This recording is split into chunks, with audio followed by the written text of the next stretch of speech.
किसी घने वन में एक बहुत बड़ा शेर रहता था।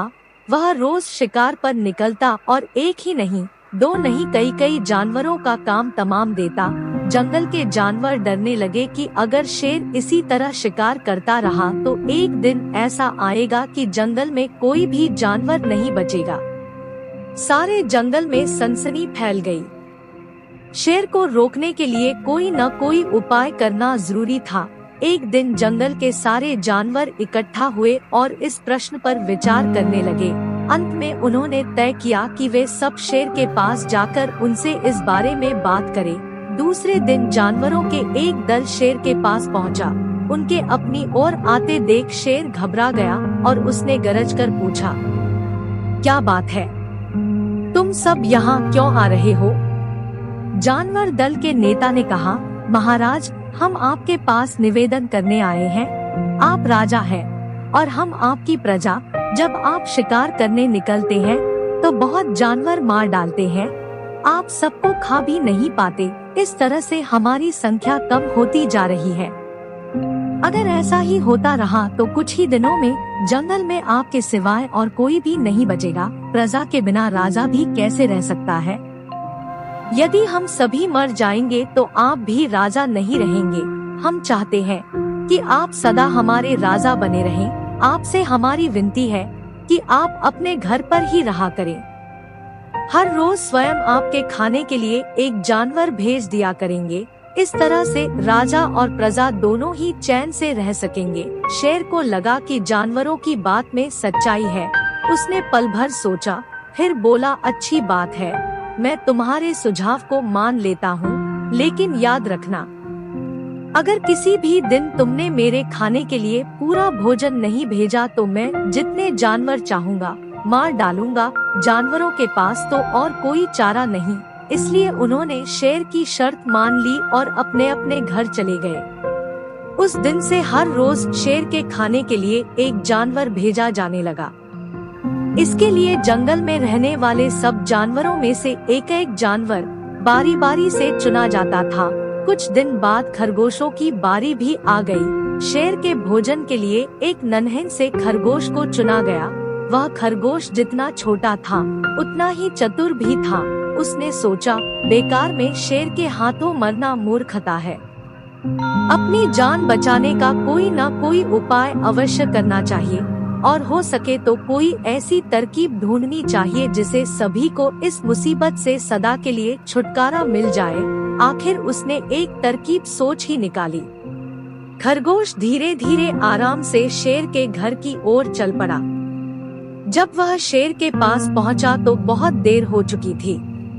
भूख के मारे शेर का बुरा हाल हो रहा था। जब उसने सिर्फ एक छोटे से खरगोश को अपनी ओर आते देखा तो गुस्से से बौखला उठा और गरज कर बोला, किसने तुम्हें भेजा है? एक तो पिद्दी जैसे हो, दूसरे इतनी देर से आ रहे हो। जिन बेवकूफों ने तुम्हें भेजा है मैं उन सबको ठीक करूंगा। एक एक का काम तमाम न किया तो मेरा नाम भी शेर नहीं। नन्हे खरगोश ने आदर से जमीन तक झुककर, महाराज, अगर आप कृपा करके मेरी बात सुन ले तो मुझे या और जानवरों को दोष नहीं देंगे। वे तो जानते थे कि एक छोटा सा खरगोश आपके भोजन के लिए पूरा नहीं पड़ेगा, इसलिए उन्होंने 6 खरगोश भेजे थे। लेकिन रास्ते में हमें एक और शेर मिल गया। उसने 5 खरगोशों को मारकर खा लिया। यह सुनते ही शेर दहाड़कर बोला, क्या कहा? दूसरा शेर? कौन है वह? तुमने उसे कहाँ देखा? महाराज, वह तो बहुत ही बड़ा शेर है। खरगोश ने कहा, वह जमीन के अंदर बनी एक बड़ी गुफा में से निकला था। वह तो मुझे ही मारने जा रहा था, पर मैंने उससे कहा, सरकार, आपको पता नहीं कि आपने क्या अंधेर कर दिया है। हम सब अपने महाराज के भोजन के लिए जा रहे थे, लेकिन आपने उनका सारा खाना खा लिया है। हमारे महाराज ऐसी बातें सहन नहीं करेंगे। वे जरूर ही यहाँ आकर आपको मार डालेंगे। इस पर उसने पूछा, कौन है तुम्हारा राजा? मैंने जवाब दिया, हमारा राजा जंगल का सबसे बड़ा शेर है। महाराज, मेरे ऐसा कहते ही वह गुस्से से लाल पीला होकर बोला, बेवकूफ, इस जंगल का राजा सिर्फ मैं हूँ। यहाँ सब जानवर मेरी प्रजा है, मैं उनके साथ जैसा चाहूँ वैसा कर सकता हूँ। जिस मूर्ख को तुम अपना राजा कहते हो, उस चोर को मेरे सामने हाजिर करो, मैं उसे बताऊंगा कि असली राजा कौन है। महाराज, इतना कहकर उस शेर ने आपको लिवाने के लिए मुझे यहाँ भेज दिया। खरगोश की बात सुनकर शेर को बड़ा गुस्सा आया और वह बार बार गरजने लगा। उसकी भयानक गरज से सारा जंगल दहलने लगा। मुझे फौरन उस मूर्ख का पता बताओ, शेर ने दहाड़ कर कहा। जब तक मैं उसे जान से न मार दूंगा मुझे चैन नहीं मिलेगा। बहुत अच्छा महाराज, खरगोश ने कहा, मौत ही उस दुष्ट की सजा है। अगर मैं और बड़ा और मजबूत होता तो मैं खुद ही उसके टुकड़े टुकड़े कर देता। चलो रास्ता दिखाओ, शेर ने कहा। फौरन बताओ किधर चलना है।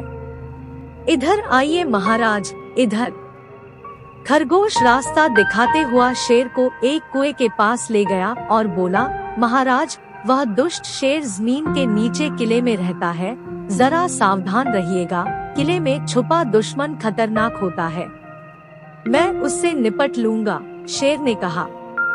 तुम यह बताओ कि वह है कहाँ? पहले जब मैंने उसे देखा था तब तो वह यहीं बाहर खड़ा था। लगता है आपको आता देखकर वह किले में घुस गया। आइए मैं आपको दिखाता हूँ। खरगोश ने कुएं के नजदीक आकर शेर से अंदर झांकने के लिए कहा।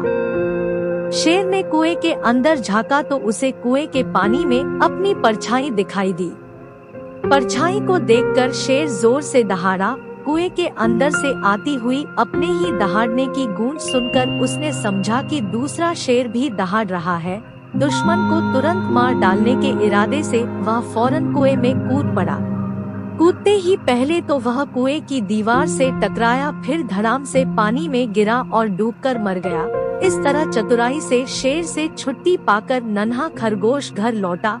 उसने जंगल के जानवरों को शेर के मारे जाने की कहानी सुनाई। दुश्मन के मारे जाने की खबर से सारे जंगल में खुशी फैल गई। जंगल के सभी जानवर खरगोश की जय जयकार करने लगे। सीख, घोर संकट की परिस्थितियों में भी हमें सूझबूझ और चतुराई से काम लेना चाहिए और आखिरी दम तक प्रयास करना चाहिए। सूझबूझ और चतुराई से काम लेकर हम भयंकर संकट से उबर सकते हैं और बड़े से बड़े शक्तिशाली शत्रु को भी पराजित कर सकते हैं। दोस्तों, अगर आपको ये कहानी अच्छा लगा हो तो कृपया इस वीडियो को लाइक करके चैनल को सब्सक्राइब जरूर कीजिएगा। धन्यवाद।